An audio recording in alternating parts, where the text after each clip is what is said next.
We're here today at the Hans Huyssen The Cedars property in Harndorf. It's a beautiful day here to be undertaking weed control. Even though this weed here is super spiky, it's called gorse. It's really important that we control this because there's so much biodiversity out here that this group, Trees Please Incorporated, is trying to protect. They're a dedicated group of individuals who come out here to protect the environment, and also it's great for the mental health and well-being. So this was one of your first projects? Yeah, the first project was the car park, so Yep. that it looked good for people, and then this was the second one. This area here again was once totally weed infested all the way through with head-high broom. We get the 6 different sorts of native orchids that come up in this area, along here and away down there. Have to come back in springtime and see them. Yeah, particularly greenhoods. We get a lot of greenhoods here. Paul in particular is a member of a bird watching group, and he's identified 35 different species of birds that are here. But certainly there's a huge variety, including a couple of wedge-tailed eagles that we see a couple of times a year. Rob Murphy of the Hills and Landscape Board has been absolutely fantastic for us over the years. He's the one that gives us all the technical advice we need when we need it. All we do is ring him up and he's on the spot, and he's taught us all sorts of things. He's the one who explained to us and demonstrated the drill and fill of this feral plant, Acunzia. So thanks very much to Rob. We have to acknowledge him. He's been magnificent. So if you have a look down through here, see them all the young candlebarks?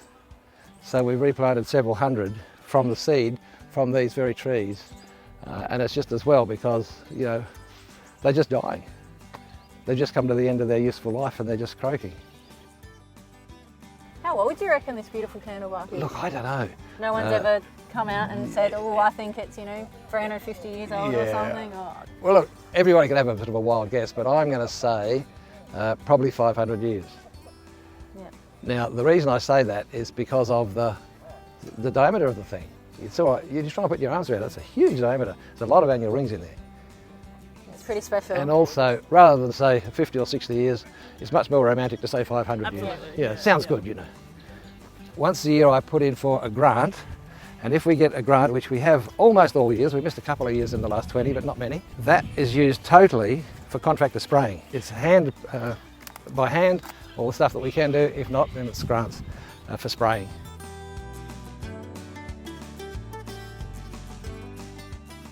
That is picture perfect. That is beautiful though, isn't it? And there's a very famous Hans Huyssen photo. Actually, the photo is taken by Casno. Casno was Dick Smith's grandfather, and he was a famous photographer. And he was a mate of Huyssen's, and he had a lot of photos of Huyssen. It's got a very long botanical name. I know it as bear's ears, and it's a little daisy. It only stands about that high, and it's a very important local native. And there it is. So that will flower in springtime, and what colour will it be? I think they're yellow.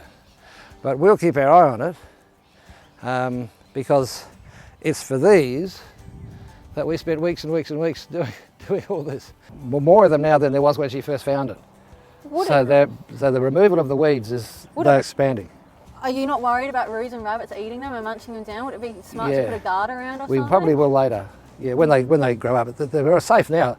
And they're safe because the roos and the rabbits have got plenty of tucker. Yep. But before the season changes, we'll protect them for sure. Yep. They couldn't come in here with their spray because of the trees are too close together. So this is all our last few months of cut and swab on your hands and knees, having to cut this spiky stuff out, yeah? That's it. That's a lot of work you've been doing. So you can see where we've got up to. So see, this is our latest work, and so that we're now working here. So and here's the gorse starting to flower already. And what the boys are doing is they're over there getting that gorse because it's flowering. We come here every Thursday, weather permitting. We meet at 10, work till 12, and then we sit under a tree and have a shared picnic, which is fantastic. You've got to have a good lunch if you're a genuine environmentalist. But don't forget, this is the heritage of Sir Hans Huyssen.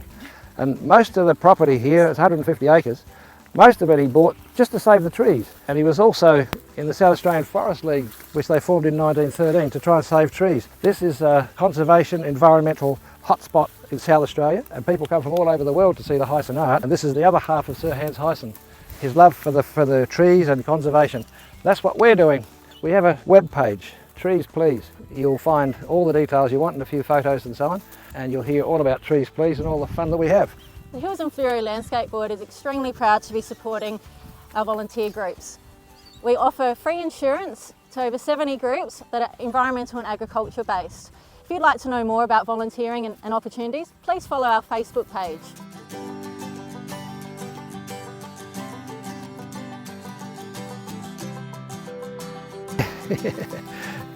Back to work indeed.